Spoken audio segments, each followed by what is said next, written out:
দুধ হলো এমন একটি পানীয় যাতে ভিটামিন সি ছাড়া প্রায় সবকটি ভিটামিন রয়েছে। এমনকি সবচেয়ে আশ্চর্য ব্যাপার হলো মানুষ শুধু এই দুধ খেয়েই সারা জীবন কাটিয়ে দিতে পারে। একটি হেলদি লাইফস্টাইলের জন্য বা বডি ফিটনেসকে শক্তিশালী করার জন্য অন্যান্য পুষ্টিকর খাদ্যের পাশাপাশি দুধ পান করা একান্ত জরুরি। জিম ট্রেনার থেকে শুরু করে বিভিন্ন হেলথ অ্যাডভাইজার স্বাস্থ্যকে ভালো রাখার জন্য এই দুধকে প্রেফার করে, কিন্তু 80% ব্যক্তি জানেন না কখন, কিভাবে এবং কেমন ভাবে এই দুধ পান করা উচিত, এবং এগুলি না জানার ফলে বহু ব্যক্তি পর্যাপ্ত পরিমাণে দুধ পান করেও এর থেকে কোনো লাভ পায় না, উল্টে গ্যাস, অম্বল সহ বিভিন্ন প্রবলেমও দেখা দেয়। তাই এই ভিডিওতে আলোচনা করব দুধ পান করার সঠিক নিয়ম, যেগুলি ফলো করলে এই দুধে থাকা প্রয়োজনীয় পুষ্টিগুলি আপনার দেহকে সঠিকভাবে পুষ্টি প্রদান করবে এবং আপনাকে হেলদি করে তুলবে। তাই ভিডিওটি স্কিপ না করে অবশ্যই শেষ পর্যন্ত দেখুন। নাম্বার 1, মৃদু গরম দুধ।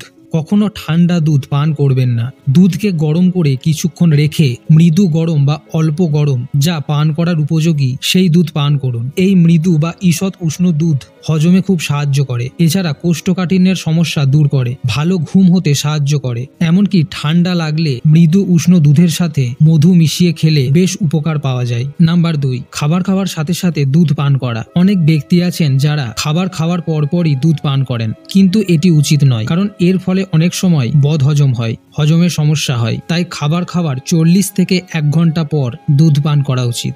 নাম্বার 3, বিশেষজ্ঞদের মতে খালি পেটে দুধ পান করা উচিত নয়, কারণ খালি পেটে দুধ পান করলে কোষ্ঠকাঠিন্য ও গ্যাসের সমস্যা হতে পারে। তাই আগের পয়েন্ট অনুসারেই খাবার খাওয়ার 40 থেকে 1 ঘন্টা পর দুধ পান করুন। নাম্বার 4, দুধ খাওয়ার সময়। যদিও দুধ সারাদিনের মধ্যে যে কোনো সময় পান করা যেতে পারে, কিন্তু দুধ খাওয়ার সঠিক সময় হলো রাতে শোয়ার আগে। সায়েন্টিফিক মতে রাতে ডিনারের 40 থেকে 1 ঘন্টা পর এবং শুতে যাওয়ার 30 মিনিট আগে দুধ পান করলে দারুণ লাভ পাওয়া যায়, কারণ রাতে ঘুমোবার সময় দুধে থাকা নিউট্রিশনগুলি বডি ভালোভাবে অ্যাবজর্ব করে এবং এটি দেহকে হেলদি রাখতে বিশেষভাবে সাহায্য করে। নাম্বার 5, অন্যান্য খাবারের সাথে মিশিয়ে খাওয়া। দুধ যেহেতু নিজেই একটি সম্পূর্ণ আহার, তাই দুধের সাথে অন্য কোনো খাদ্য উপাদান না মিশিয়ে খাওয়াই ভালো, যেমন চিনি, কলা, ব্রেড বা পাউরুটি, তেল মশলা জাতীয় খাবার। আপনি হয়তো ভাববেন অনেক হেলথ অ্যাডভাইজাররা তো দুধের সাথে কলাকে রেফার করে, তাহলে দুধের সাথে কলা খেলে কি প্রবলেম? দেখুন, দুধ এবং কলা এমন এক সংমিশ্রণ যাতে প্রচুর পরিমাণে ক্যালোরি উৎপন্ন হয়, অর্থাৎ শরীরে প্রচুর এনার্জি সৃষ্টি করে। তাই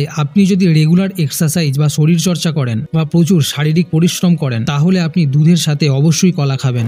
আর যদি এক্সারসাইজ না করেন বা শারীরিক কাজ না করেন, তাহলে খাবেন না, এতে বডি হিট হবে, এমনকি নাইট ফলস বা স্বপ্নদোষও হতে পারে। তবে দুধের সাথে আপনি হলুদ, মধু, খেজুর, বার্লি এগুলি মিশিয়ে খেলে কোনো ক্ষতি নেই। এছাড়া আগেও বলেছি যে ঠান্ডায় সর্দি কাশি হলে মৃদু উষ্ণ দুধের সাথে মধু মিশিয়ে খেলে উপকার হয়। এছাড়া গরম দুধের সাথে হলুদ মিশিয়ে খেলে এটি শরীর থেকে ক্ষতিকর উপাদান বা টক্সিন বের করে দেয়। তো এই হলো 5টি সায়েন্টিফিক নিয়ম দুধ পান করার। এই নিয়ম ফলো করলে আপনি দুধ পানের উপকারিতা সঠিকভাবে বুঝতে পারবেন এবং একজন হেলদি বডির অধিকারী হয়ে উঠবেন।